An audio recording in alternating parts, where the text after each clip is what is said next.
বন্ধুরা, আজকে তোমাদের সঙ্গে আমি শেয়ার করব ধনেপাতা বাটা রেসিপি। এখানে নিয়ে নিয়েছি 10 টাকার মানে এক আটি ধনেপাতা। এখন যেহেতু ধনেপাতার দাম কম, ওই জন্য 10 টাকার অনেকটাই হয়েছে।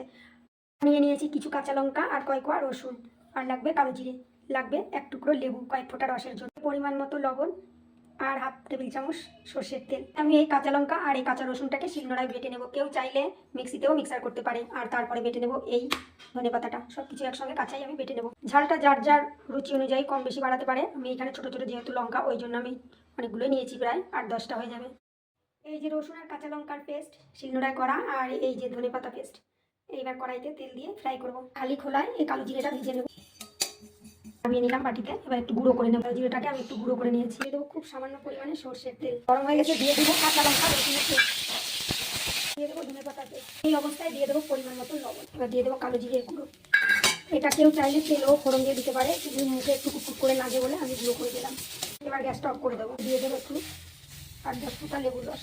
বাটার রেসিপিটা সম্পূর্ণ রেডি। ভালো লাগলে অবশ্যই আমাকে লাইক কমেন্ট ও শেয়ার দিয়ে পাশে থাকবেন। টাটা, আবার পরে দেখা হবে। ভালো থাকবেন।